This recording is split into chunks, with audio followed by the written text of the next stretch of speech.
आधार card से क्या क्या हो सकता है? मैं नागपुर कमिश्नरेट गया था ट्रेनिंग देने, और ये बिल्कुल नई चीज है जो मैंने आज तक किसी पॉडकास्ट में नहीं बताई, इसलिए बता रहा हूँ क्योंकि अभी 2 दिन पहले हुआ। तो बोले साहब वो फोन चोरी होता है और उसके तुरंत बाद यूपीआई से पैसे निकल जाते हैं। मैंने कहा आईफोन? हाँ आईफोन में भी हो रहा है। आधार कार्ड से क्या क्या इन्फॉर्मेशन निकलती है? आधार कार्ड से क्या क्या इन्फॉर्मेशन निकलती है से ज्यादा क्या अच्छा क्या सवाल आधार होगा कार्ड कि से क्या क्या आधार हो से क्या क्या होता है। हाँ, आधार कार्ड से क्या क्या हो सकता तो है? आधार से आपका पैसा भी निकल सकता है एक्चुअली। उसको एक सिस्टम को बोलते हैं एईपीएस सिस्टम, आधार इनेबल्ड पेमेंट सिस्टम। तो यदि आपके अकाउंट में एईपीएस इनेबल्ड है तो मुझे आपका आधार चाहिए और फिंगरप्रिंट चाहिए, जिससे पैसा निकल जाएगा। तो अभी बीच में फ्रॉड होना बहुत कॉमन हो गया।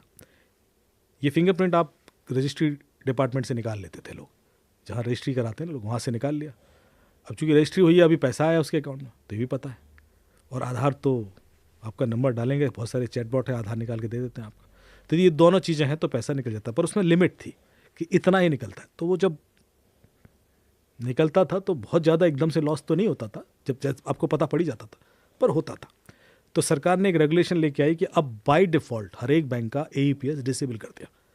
मतलब आप यदि आधार से पैसा निकालना चाहते हो तो पहले आपको अपने बैंक में जाके वो इनेबल कराना पड़ेगा। तो अब वो रुक गए, अभी वो फ्रॉड नहीं होते। लेकिन आपके आधार से सिम इशू हो सकते हैं, आपके आधार से बैंक अकाउंट खुल सकता है, आपके आधार से कंपनियां खुल सकती हैं, आपके आधार से। मुझे पास एक केस आया, एक लड़की थी, उसने गूगल ज्वाइन किया और बड़ी खुश और बोली कि भैया मुझे एक नोटिस आया है जीएसटी डिपार्टमेंट से, मैंने टैक्स इवेजन किया है। मैं तुमने तो अभी कंपनी ज्वाइन किया। बोले मेरे नाम से मेरठ में कोई कंपनी खुली हुई है और उसने कुछ 1.5-2 करोड़ रुपए का टैक्स इवेजन किया। मैंने कहा अच्छा, मैं फिर डिटेल निकलवाया तो इसके आधार और पैन से ही लिंक्ड कंपनियां खुल गई। एक और मैं आपको बताऊं कि एक इजी लोन करके एक प्रोविज़न होता है जिसमें आपको कुछ चीज़ खरीदना है तो 15-20 हज़ार का लोन ले सकते हो। ऐसे बहुत सारी कंपनीज हैं जो ऑफर करती हैं। तो एक बहुत प्रोमिनेंट एक्टर है बॉलीवुड में, उनका मुझे कॉल आया।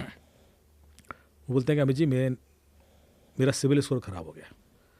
मैंने कैसे? बोले मैं घर नहीं ले पा रहा हूँ यार, मुझे वो वाले कह रहे हैं आपका सिविल ख़राब है। तो हमने इन्वेस्टिगेशन किया तो पता पड़ा कि उनके नाम से किसी ने 20 हज़ार का लोन लिया हुआ है और सिविल इसका ख़राब हो गया। तो अब ये प्रोसेस चलता कैसे है कि मान लीजिए मुझे अक्षय कुमार का पैन कार्ड नंबर चाहिए, तो मैं गूगल पे सर्च करूं अक्षय कुमार, तो पहला लिंक मिल जाएगा जिसमें उनका जीएसटी नंबर दिखेगा। आप ट्राई कर लो, उसमें से पहले ही कुछ डिजिट हटाऊंगा तो पैन कार्ड नंबर आ जाता है। अब मैं अक्षय कुमार नाम का एक लड़का ढूंढूंगा, उसका आधार लूँगा और एक पैन कार्ड बनाऊंगा जिसमें इनका पैन कार्ड नंबर डाल दूंगा, ठीक है, और उसमें फ़ोटो उसकी डालूंगा। अब ये फर्जी पैन और आधार के संग में उस कंपनी में जो बहुत ज़्यादा वेरिफिकेशन नहीं करती इस तरह की चीज़ों का, पहले क्रेडिट कार्ड भी इशू हो जाते थे, बहुत एक्टर्स का हुआ।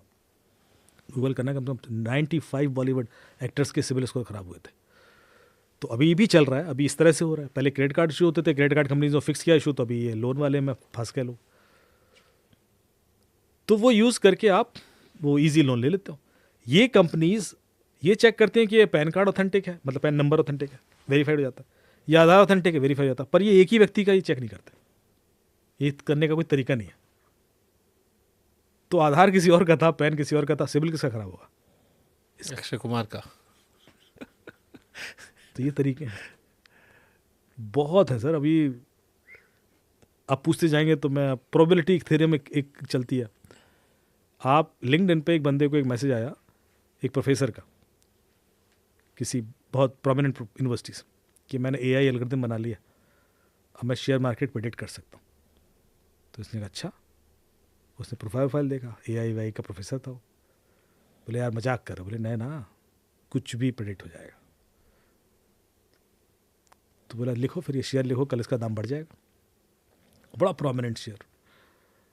अगले दिन बोले मैंने देखा तो शेयर का दाम बढ़ गया था। मैंने कहा तुक्का लग गया होगा।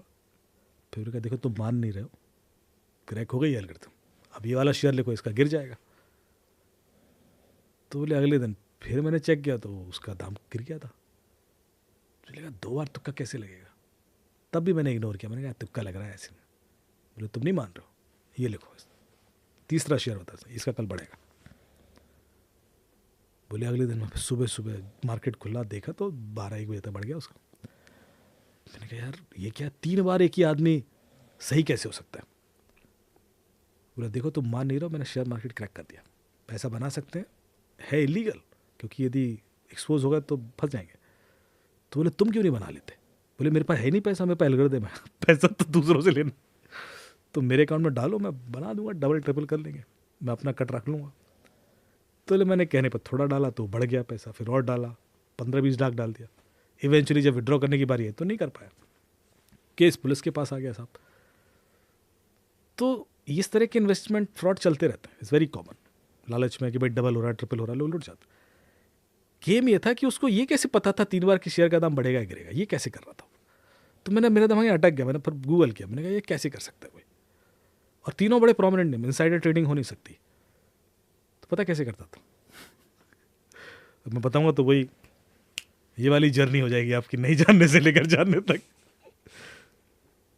क्रिमिनल क्या करता है, 60 लोगों से खेल शुरू करता है, 30 लोगों को बोलता है कि शेयर के दाम बढ़ जाएंगे, 30 को बोलता है कि शेयर के दाम गिर जाएंगे। तो या तो बढ़ेंगे या गिरेंगे, 30 के लिए सच सही होगी।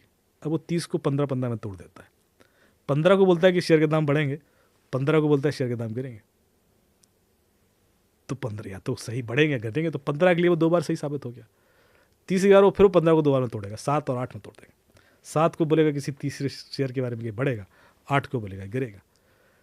इवेंचुअली 3 बार के बाद कम से कम 7 या 8 लोग ऐसे होंगे जिनके लिए वो 3 बार बैक टू बैक सही साबित हुआ है। अब उसमें से 1 या 2 भी फंस गए तो हो गया ना खेल, 25-30 लाख तो पीट लेगा। ये चल रहा है, जादूगर का जादू। कहते हैं ना। यदि आप पता है तो देखिए, आप आपको लगा यार ये क्या तरीका है यार। भाई कितना ये मासूम वाला था ये। अच्छा, फ्री वाली चीज से क्या करें सर? आजकल जितने ऐप्स आते हैं वो सब फ्री आते हैं, या बहुत सारे प्रीमियम ऐप हैं जो फ्री दे देते हैं। खर्चा क्या कर रहे हो? एक्चुअली तो हमारे दिमाग में बैठ गया है कि फ्री ही होता है सब कुछ।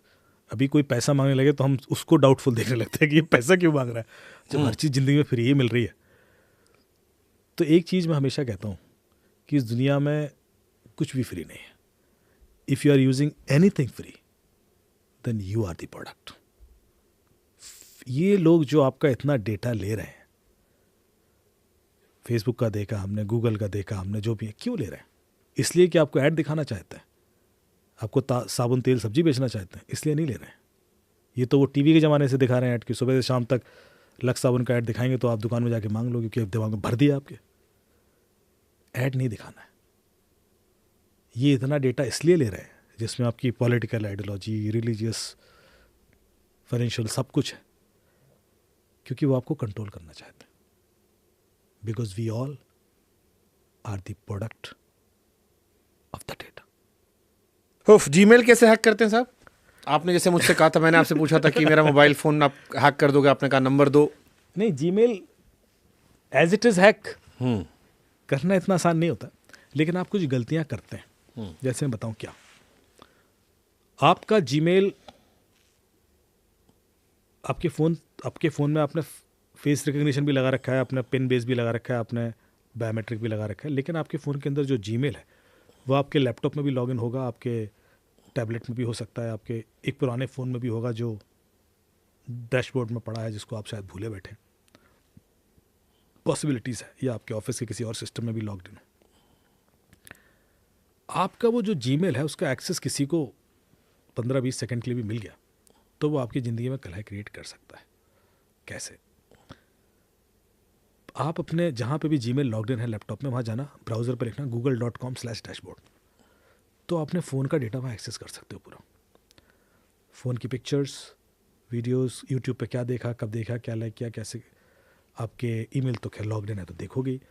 आपकी लोकेशंस पिछले कई सालों की, आपके बैंक अकाउंट डिटेल्स, आपके पासवर्ड्स, आपके ब्राउज़र हिस्ट्री, मतलब बहुत सारी ऐसी चीज़ें हैं जो बैकअप्स, जिसमें चैट बैकअप भी हो सकते हैं, फोटो बैकअप्स भी हो सकते हैं कि अगर आप स्क्रीनशॉट भेजते हो तो वो तो इमेज होती है, सीधे सिंक हो जाती है। So lots of data you can simply access by just typing google.com/dashboard, जिसमें आपने जीमेल लॉगिन कर रखा, क्योंकि आपका जीमेल ऑलरेडी लॉग्ड इन है इसलिए। उसके बाद यदि आप उस ब्राउज़र पर खोलें प्ले स्टोर, तो आपसे पूछता है कि, और प्ले स्टोर खोलेंगे तो वो जीमेल लॉग्ड इन है आपका, the same Gmail is there which is in your phone, तो आप उस लैपटॉप से फ़ोन के अंदर कुछ एप्लीकेशन भी इंस्टॉल कर सकते हैं रिमोटली, क्योंकि वो पूछता है कि फ़ोन में इंस्टॉल करना है, टीवी में इंस्टॉल करना है, कहाँ करना है, उसमें ऑप्शन आता है ब्राउज़र पे। आप बैकअप कोड्स भी निकाल सकते हैं। Backup codes two factor authentication के लिए होता है। हम एक तरह से बोलो तो फ्यूचर OTPs जो आप यूज़ कर सकते थे आगे आते। तो गूगल के आप सेटिंग्स पे जाएं, वहाँ सिक्योरिटी के अंदर मल्टी फैक्टर ऑथेंटिकेशन का जहाँ ऑप्शन होता है, टू फैक्टर ऑथेंटिकेशन का, वहाँ पर OTP based security, email based security, app based security और ये दुनिया भर के ऑप्शन है। लास्ट ऑप्शन आता है गूगल बैकअप कोड्स। आप उसको क्लिक करेंगे तो आप 10 OTP एडवांस में डाउनलोड कर सकते हैं। अब ये फेसबुक भी देता है आपको, which you can use in future later on. अब यदि किसी को ये मिल जाता है लॉक्ड इन, तो वो निकाल लेगा ना। तो आप हैक करने को सीधे सीधे हैक नहीं होता कि आपकी कोई एक गलती है और उसकी वजह से फीचर था वो, that feature has been misused, और उसकी वजह से फिर आपका कुछ भी हैक हो रहा है। एक बार जीमेल हैक होगा तो फिर हम आगे एक्सेस जा सकते हैं, उसमें OTP आ रहे हैं, किसी बैंक अकाउंट के OTP आ रहे हैं या किसी और सर्वर के क्रेडेंशियल्स रिकवर किया जा सकते हैं, तो हो जाएगा फॉरगेट पासवर्ड करके।